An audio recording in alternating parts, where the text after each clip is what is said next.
sector, working with nonprofits and in government. Before joining ICL, her current organization, she was the Executive Vice President and Chief Operating Officer at Project Renewal, one of our member organizations. Executive Vice President and CEO of Damien Family Health Centers, and also had a distinguished 12-year career in the New York City Department of Homeless Services, culminating in serving as Deputy Commissioner. Through her inclusive approach, the agency was able to place more than 4,000 chronically homeless people into permanent housing, among other accomplishments. She began her career in public service as a legislative aide, and then worked for Housing Works, another member of the association, an HIV and housing services organization. She is a graduate of Emory University in Atlanta and has a master's in public administration from NYU's Robert Wagner School. It is my pleasure to introduce Jody Rudin.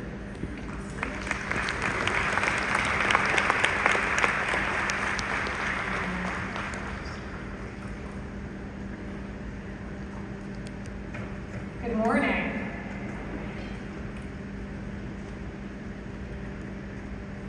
It was winter 2007, and my colleague and I, Danielle Minnelli, had pulled up to Fifth Avenue Presbyterian Church in Midtown Manhattan, just as the 12 people who regularly sleep on the steps there were pulling out their sleeping bags and blankets and getting ready to bed down for the night.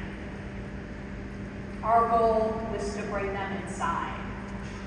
I was the Assistant Commissioner for Street Homelessness Solutions at the New York City Department of Homeless Services. I had memorized the details that the outreach team had shared. The newest arrival to the steps wore a green baseball cap. He had been there for about a week. He had not yet talked to the outreach team. There was Linda, who had about a decade history of street homelessness, had slept outside with her husband until he died the previous year. And there was John, who, with a 25-year history of street homelessness, was the leader of this particular encampment. The outreach team told us that if we could succeed in getting John to come inside, everyone else would follow. In fact, they were nearly certain that he was going to accept placement into permanent supportive housing just a few months prior, but he was ambivalent about leaving his community and friends on the church steps behind. So, I had never done outreach before. In New York City, we contracted with nonprofit providers to do that work. So I was pretty nervous. It was a high stakes moment, and I was hoping to make these people an offer they couldn't refuse. But I approached the foot of the steps with my colleague, Danielle, and we began. We introduced ourselves. I said, I'm Jody, this is Danielle. We work for the city. I saw their faces at that point gloss over with trepidation and disdain. I said, I know you don't know us, and you probably have many reasons not to trust us, but we want to offer you the opportunity to come inside. You can stay for one night or for as long as you want thereafter. And this is not part of the city's municipal shelter system. You can come and go as you please. There's no curfew, and you can have your own room with a door you can close, or if you prefer, you can sleep with a bunkmate. And so John immediately identified himself and asked why they should trust us, and a back and forth ensued, and miraculously, we were able to convince him to get into our car and drive with us for 10 minutes from East Midtown to East Harlem to check out this location. It was called the Lex, the safe haven that the city had opened that night, to check it out for himself, to see what he thought. And within an hour, I'm really happy to say that all 12 individuals had moved into the Lex. And Danielle and I then moved on to the courtyard that abutted St. James Church, and we succeeded in bringing an additional 15 people indoors. And on its first night, the safe haven was at full occupancy. I'm already realizing I forgot my first slide, which is a picture of Fifth Avenue Presbyterian Church. So this breakthrough moment had followed an extensive change management process that leaned heavily on stakeholder engagement, prioritizing services and resources for those who needed them the most, and focusing on the whole health of those individuals. I had been working at the city's Department of Homeless Services for 3 years as the director of entitlements when New York City hired Rob Hess, a national expert in street homelessness, to bring the blueprint that he used to substantially reduce street homelessness in Philadelphia to New York City. And he tapped me to do the work alongside him. And we had our work cut out for us. In New York City, the system for outreach services was decentralized and disorganized. We had about, at the time, 10,000 single adults living in a combination on any given night on the streets or in the municipal shelter system. We had a patchwork of dozens of different outreach providers, some contracted by the New York City Department of Homeless Services, some contracted by the city's Department of Health and Mental Hygiene. They had overlapping catchment areas, were largely duplicating services, and we were measuring outputs, like the number of times we were contacting specific individuals, or the number of sandwiches we were giving out over a period of time, rather than outcomes like placement into permanent supportive housing. Our strategy at the time was to effectively convince people to accept placement either into shelter or the drop-in center system, both of which were well-known programs that many of these folks had tried before and were effectively voting against with their feet. And we knew we needed to really shift our approach if we wanted to bring a significant number of people indoors. And that was our focus, right? Because we appreciated that housing is healthcare and housing is a basic human right. So we started an extensive stakeholder engagement process. We talked to people on the streets who were experiencing homelessness. They told us that what we already knew, that they didn't want shelter, they didn't want drop-in centers, but they would be willing to come in if we gave them what they wanted. And that was a room of their own, a door they could close,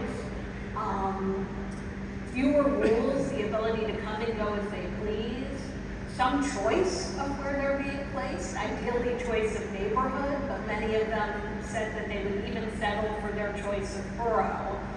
And so we started building a system that reflected the experiences and the feedback that we were getting from people living on the streets. And we heard the same themes echoed by frontline workers who felt like they didn't have the right resources in their pocket and wanted a menu of options that people would feel excited about so that people would in fact accept placement. We talked to providers, we talked to community partners, we talked to thought leaders throughout the country. So we ended up borrowing the safe haven model from Philadelphia, which was a best practice there and also reflected what people on the streets were telling us that they wanted. And we talked to other thought leaders throughout the country. Does anyone know Dr. Jim O'Connell from Boston? President of Boston Healthcare for the Homeless. He was very much centered in our sort of thought leadership discussions. And I want to say invented. His humility is such that he would never agree to that, but was very much on the frontier of street medicine and meeting people exactly where they are to deliver health care, very much like many of you do. And so we listened to him and decided to embed primary care doctors and psychiatrists onto our outreach teams and to meet people wherever they were to deliver the care that they wanted and needed. He also inspired us to create the vulnerability index so that we could prioritize those with the highest mortality risk for the select precious resources that we were able to identify. So, we had a bunch of conversations and began to formulate our response, and we built a system of care based on this feedback. And so we went from, I think it was 36 small outreach providers throughout the city to one single responsible provider per borough on a performance-based contract with the city. We allocated the funding available in proportion to need, right? So we took the big pot of money that was being spent throughout the city on outreach, put it in one pot, and allocated it on a borough basis in proportion to the number of people sleeping on the streets in each borough. And we brought safe havens and stabilization beds online. And in addition to prioritizing people at greatest risk of mortality, we also prioritize people at the greatest length of homelessness, the greatest chronicity, people who had been out on the streets for years and who clearly weren't going to accept more mainstream options, again, like the city's shelter system. And one of our earliest lessons, actually, was that we had to be fiercely committed to having fidelity to this prioritization methodology, because there was always going to be someone who was concerned about their neighbor, or a NIMBY voice from the community, asking that we house the person again on their street corner, and that we wanted to have, that we needed to, again, have fidelity to this methodology that we had created. And so I have a funny story about this.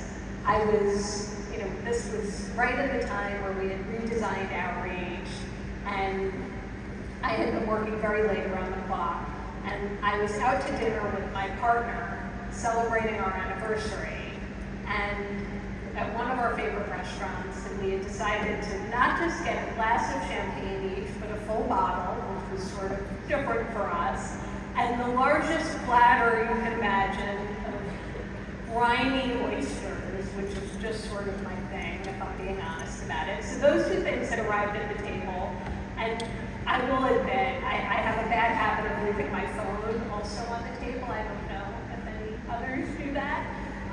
But so it started pretty early into our meal to aggressively buzz, right? And this was, at this point, I don't know, 15, 20 years ago. So it wasn't like I could take advantage of some of the, advancements in modern technology and tilt my head just so to activate the facial recognition feature and sort of, respond to the email on the down low. I had to excuse myself and leave the table and go check my email. And I was glad that I did, because it was an email from my boss's boss, the deputy mayor, who had forwarded an email from Mayor Michael Bloomberg. And this was a first for me. I had never been 1 degree of separation on an email thread from the mayor. So in addition to feeling this overwhelming desire to call my mom on the spot to brag, I also felt very motivated to be responsive and to solve whatever this problem was that was being surfaced. And the problem, of course, was alerting us to a homeless encampment, actually in Midtown Manhattan, not far from actually Fifth Avenue Presbyterian Church. So with rapid speed, we deployed an outreach team, and it turns out it wasn't people sleeping outside, it was people encamped waiting for the release of the newest iPhone. Yes. Perhaps one of the facial recognition features, I don't know. But so this is, just a way of illustrating again that when we focused on the real problems and the people who needed the help the most, we were able to make extraordinary headway by listening to people, by prioritizing those with greatest needs, and by looking holistically at whole health and embedding that in our approach. And so, really proud to share that over a 5-year period from 2005 to 2011, we reduced street homelessness in New York City by 40%.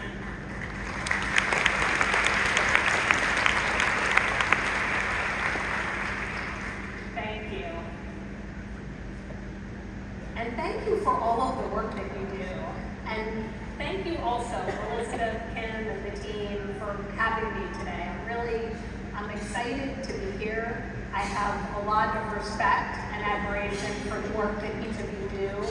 And the the vision of the Mobile Healthcare Association around equitable access to quality care for everyone has been a driving force in my career. I have to change the slide. Yes.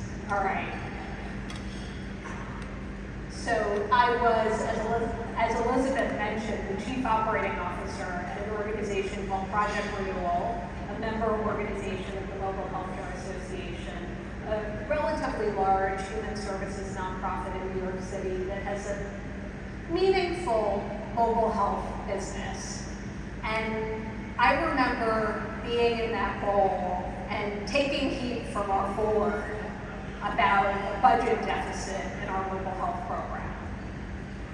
And I remember the operational hassles and really, if I'm being honest, heartache of having to cancel events and visits in our mobile health program because of weather, because of a vehicle needing repair, because of a staffing issue on the van. And I remember when we had to close down our scan van services, which provided mammograms to women throughout the city. And we had to do that because we couldn't figure out a responsible way to embed it in a broader system of care where people could get access to follow-up services. And I know these are the types of challenges that you all successfully navigate and surmount every day. I tip my hat off to you. So, despite our collective skill, I think, at embracing challenges and navigating obstacles in our daily work, none of us, I think, was ready for the obstacles brought about by the pandemic, right? We all had to learn how to do things differently. I like this slide because I laugh a little bit thinking about it being a 6-month crisis and how grossly inflated that felt at the time. So during the pandemic, we all had to learn how to do things differently, right? And we were terrified. We were worried about our own health and safety and that of our families. And for those of us who work with vulnerable populations, we were, of course, worried about what was going to happen to them. And it was very much a situation where we were building the plane while flying it. And I think we also recognized that the pandemic brought a once-in-a-lifetime opportunity to experiment with how we deliver care. And at Project Renewal, our mobile health program was a central part of that. So was a group of big-hearted community members, a failing hotel industry, and of course the perspective of the people that we serve. So let me explain. When the pandemic struck in New York City, one of the most urgent concerns was relocating residents of the New York City shelter system. We have these large congregate shelters that often house hundreds of people under one roof, where socially or physically distancing was an impossible proposition, right? How can you get the required or recommended six feet of physical distance from your bed is only 3 feet away from someone. And so at Project Renewal, we operated 6 of these shelters, and we were tasked with emptying them out and moving folks across 4 hotels throughout the city. And one of those hotels, the Lucerne on the Upper West Side, became a flashpoint and just a hotbed of contention really within the neighborhood. We had moved to this block on the Upper West Side after several other shelters had relocated to this exact neighborhood. And simply and plainly put, the neighborhood did not want us. This is the Lucerne, by the way. And this whole ordeal turned into an epic battle with the community, an enormous political fight. And the mayor was involved, there was courtroom drama, all of the markings, I think, of a made-for-TV movie. But anyway, I'll get there in a minute.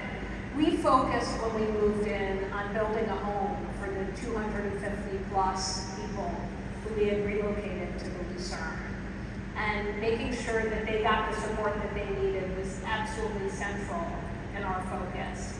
And I remember feeling really proud of what we built. We had about 50 staff at this location. We had case managers, social workers, housing specialists, entitlement specialists. We had peers with lived experience. We created the opportunity for telehealth. We had our primary care mobile van parked outside 3 days a week. Things were starting to go in the right direction, and people were beginning to get the support that they needed. And so I mentioned that the community did not want us. There was one notable exception to that.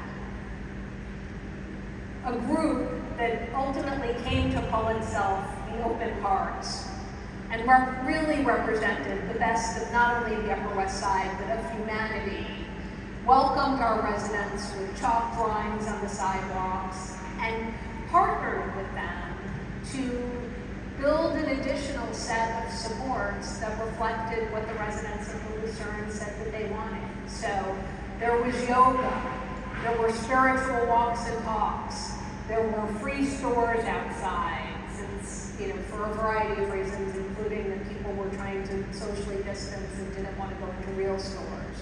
And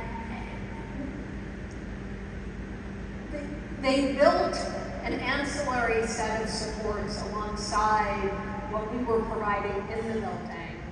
And at the heart of it was just frankly caring and empathy and friendship. And some of those friendships between the men who lived in the Lucerne and this, again, group in the community that supported them, some of those friendships are still going on today and very robust. We also had a local nonprofit team with elected officials and an anonymous donor to create a job training program for folks at the Lucerne. So we had built a set of services that far exceeded the offerings within a traditional shelter environment. It was a robust whole health program that focused on all of the domains of well-being: physical health, mental health, substance use, employment, housing, and spiritual and social needs as well. And things were going well, but we were concerned about the overdose crisis. All around the country, as you all undoubtedly remember, we were seeing unprecedented spikes in overdoses. And many of our shelter clients struggle with addiction, and they did before the pandemic. And our staff in shelter had regular experience reversing overdoses, right? But when you're doing that in a congregate setting where there's an open dormitory and you've kind of sightlined everyone, that's one thing. We were really worried about what was going to happen when our clients were behind closed or even locked doors. And we were particularly worried because for the first 3 months of 2020, we had seen a spike in overdoses. But instead of tracking with the rise in overdoses across the country, we saw a decline really immediately upon moving into the Lucerne and for the duration of the stay, which ended up being close to a year. Not only were we experiencing fewer overdoses, but about 75% of our clients were telling us that they were using less. 77% were saying they felt better from a physical health, and 78% from a mental health standpoint. This was pretty amazing to us in the context of the pandemic. And why was this happening? Well, first and foremost, I can't take credit for the upscale hotel rooms, right? Being able to have a room and space to call your own and a door you can close. And the people there did tell us that they were using less in large part because they didn't have to manage their anxiety associated with being in a chaotic and frankly sometimes intimidating or violent environment. We also, this was sort of, I hadn't expected this, but never underestimate the secret power of a full-length mirror.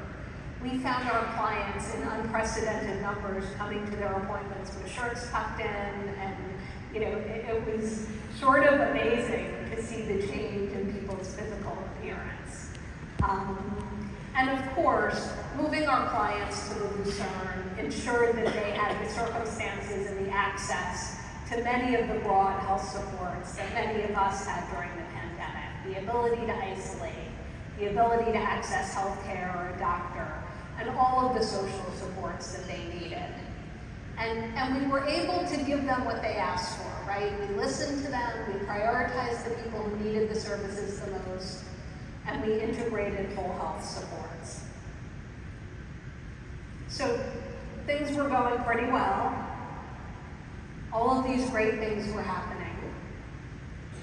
But do you remember the pesky neighbors I referenced? The ones who didn't want us?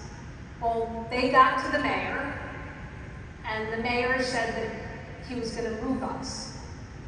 Despite all of our successes, and despite the fact that this is all unfolding in the context of a pandemic.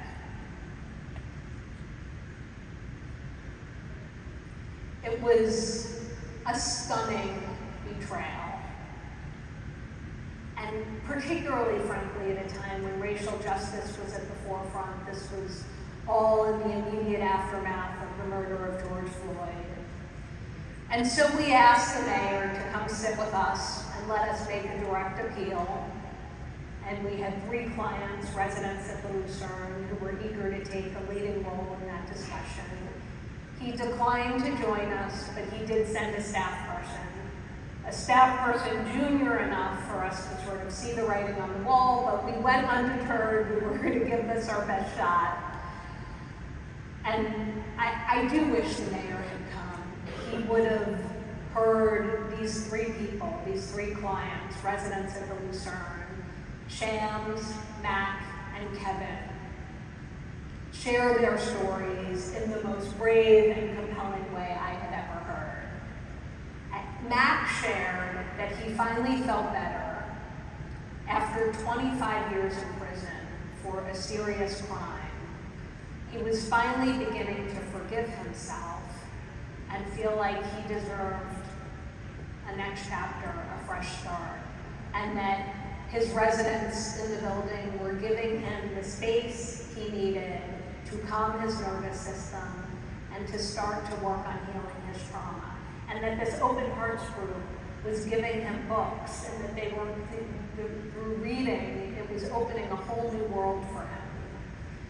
And Mac was a sense of calm in sheer chaos. It was amazing. And he made this direct appeal again to the mayor's junior staffer, and said, please, please let us stay. This is my one shot. And then Shams spoke. And Shams talked about his childhood in foster care, his adulthood in the shelter system, the structural racism that reared its ugly head at every turn in his life. And Shams was someone who became a voice for other clients who didn't want to speak, but they put their trust in him. Being in the room that day, it was impossible to imagine that they were going to make us move, that the mayor was going to continue with this. But he did. And then these 3 men, Shams, Mac, and Kevin, filed a lawsuit on behalf of all of the residents of the Lucerne. And they got to stay. They prevailed.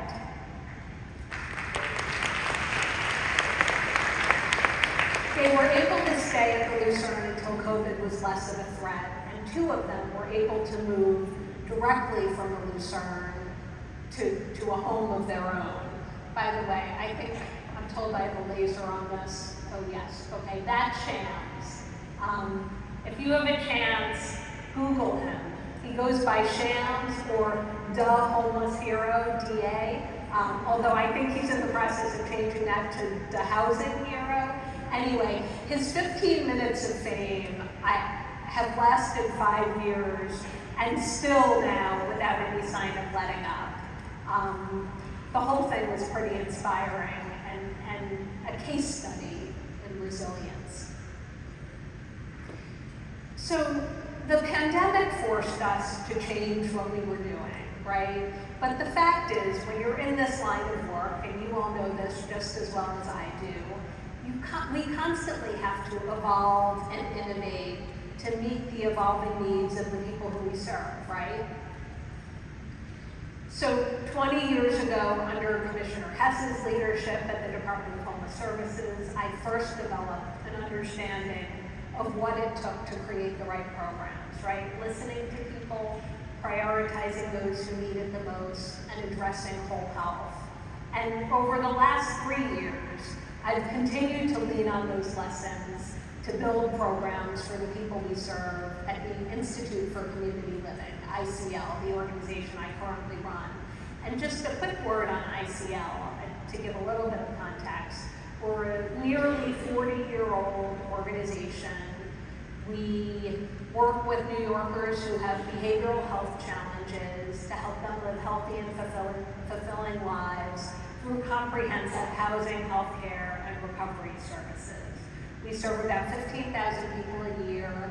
On any given night, about 4,000 people sleep under an ICL roof. We provide pretty much the whole continuum of mental health services, and we explicitly pride ourselves on taking a whole health approach, right? Focusing on all of the things that happen in a doctor's office, but all of the other things that impact people's health and well-being that we've talked about, right? Housing, healthy food, social connections, and the list goes on and on. And intrinsic in that also is an appreciation for the connection between well-being from a physical health standpoint and a mental health standpoint, right? There's evidence and science, and you all know this, right? That if somebody is physically sick, it's going to impact on their mental health. And if they're mentally ill or struggling with mental health challenges, it's more than likely that there's going to be an impact on their physical health. So as a whole health organization, at ICL, we have a flagship whole health location, although we try to imbue this philosophy in everything we do in all of our 150 or so programs throughout the city. But at this whole health location, it's a health hub in East New York, Brooklyn. And we operate a mental health clinic. We have a partner on site operating a federally qualified health center. And we have an outpatient licensed substance use clinic. We've got a range of mental health services and supports, and we operate a food pantry along with the ability to apply for housing on the spot. So we're proud of the fact that we explicitly see ourselves as whole health, but even within that context, right, there are profound gaps in the care that we provide and in the care that we collectively provide throughout New York City. You know, the families, the children, the adults we serve have endured trauma, as Shams would say, layer upon layer of trauma. They come from communities that have been underserved and under-resourced for generations, and of course they're struggling with physical health and mental health. And so we have set out to try to figure out how to plug in some of these gaps in care, right? Gaps in care. And this lives within the broader context of really wanting to play a role in making good on the promise of deinstitutionalization that happened when people were moved out of mental health institutions many, many decades ago in New York. And there was a promise to have the right types and level of community support for them. So we're trying to look at what's working and double down on it, and we're trying to figure out where the gaps are so we can help plug them in. And I'm going to talk briefly about a few programs that we've innovated to develop that get at, you know, sort of plugging holes in and addressing gaps within the New York City mental health continuum. One persistent gap that we were grappling with and that the people we serve were telling us was a place where they were sort of getting tripped up was at the point of hospital discharge. For people who are housing insecure, the lack of appropriate placement following hospital discharge meant that they were just cycling in and out of the hospital, and they were never able to recuperate after a hospital stay like the rest of us would. And this was the case for many clients that we serve at ICL, including Ronald. who had been cycling in and out of the hospital since the tragic death of his son. When he wasn't in the hospital, he would be on the streets or in a shelter bed or couch surfing. There's a veteran shelter that we at ICL operate where he sometimes stayed. And again, he never had the opportunity to recuperate because of this cycling. So earlier this year, when he was back in the hospital, instead of being discharged to the streets, he was given the opportunity to stay in a medical respite program that we at the Institute for Community Living developed with the Health and Hospitals Corporation in New York City.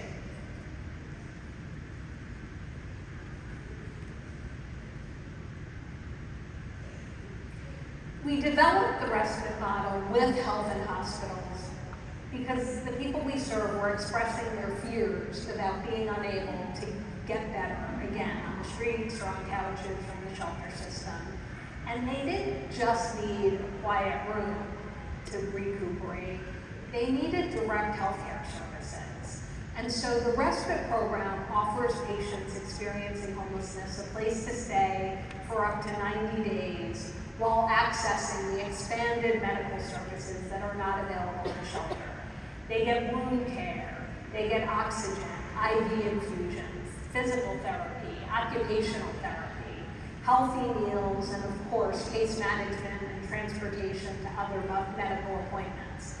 And of course, studies show that patients discharged from the hospital to a respite program have better outcomes than those discharged to shelter. And importantly, since we launched our respite program, we've been able to move 88% of the people we've served into permanent housing. And this is Ronald in his housing. Thank you. Yeah, he is thriving in his new home as we speak. And of course, the other benefit to medical respite is that by offering a place for people to recuperate with access to medical services, respite beds shorten people's length of stay in the hospital, and that of course has all sorts of implications around freeing up slots for people who need them more, and corresponding reductions in system costs. So this program has been such a success that I'm proud to say that Health and Hospitals, actually next week, we're doubling our capacity within our respite program. Thank you. So this is all, I want to talk about our intensive mobile treatment and our assertive community treatment programs, IMT and ACT. And these are programs in New York City that have large multidisciplinary teams of about 10 people, nurses, case managers, peers, social workers, and the list goes on. And for ACT, this multidisciplinary team of about 10 serves 68 clients at any given time.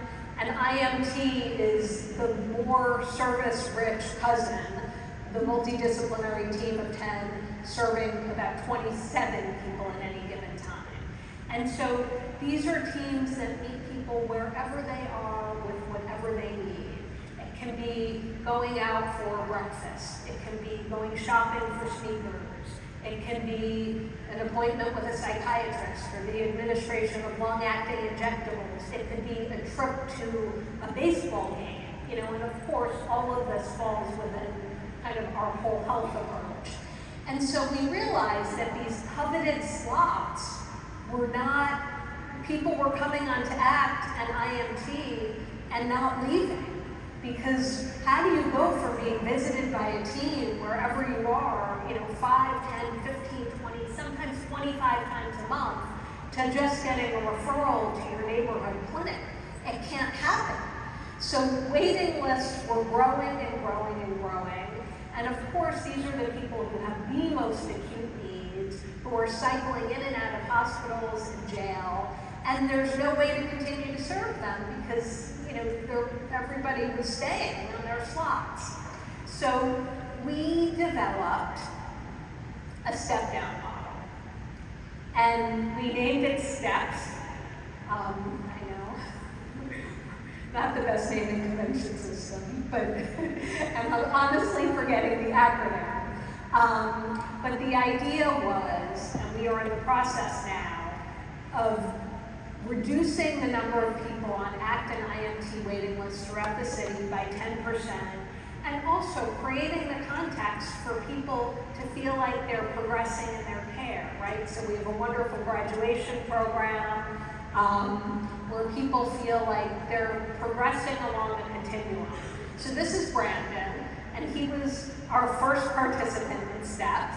He had been on our intensive mobile treatment team program for about 2.5 years. And with IMT support, he was able to adhere to his medication regimen. He was able to obtain supportive housing and enroll in a security guard training course. And the fact is, he was doing so well that he didn't need the intensity of IMT services anymore. But he still, again, needed more support than more mainstream community-based services like mental health clinics could provide. So with STEPS support, he completed his security guard training. He also recently underwent major dental work that he had been putting off for years. He attends all of the scheduled appointments. He takes his medication as prescribed, and he's maintaining his housing, and now he's looking forward to starting a security guard job. So I can't stress enough what a monumental accomplishment this is for Brandon. We're really proud of him and all of the work he's put into achieving this level of stability. Since launching STEPS earlier this year, we've served 56 individuals stepping down from mobile treatment, and we're thrilled with the results. 90% of our participants have remained stably housed, 98%. 98% are also adhering to medication. Only two have visited the hospital, and nobody has been incarcerated. Thank you. So these are the lessons that I want to leave you with today. We can do better in achieving health equity if we listen to people when they talk about what they want and need, and when we prioritize those who need it the most, and when we take a whole health approach. And this works for people sleeping on the steps of a church, for Ronald, who was cycling in and out of the hospital, and for Brandon, who had literally been failed by every system in New York City. And it works also for everyone that you all work hard to support every day. So thank you.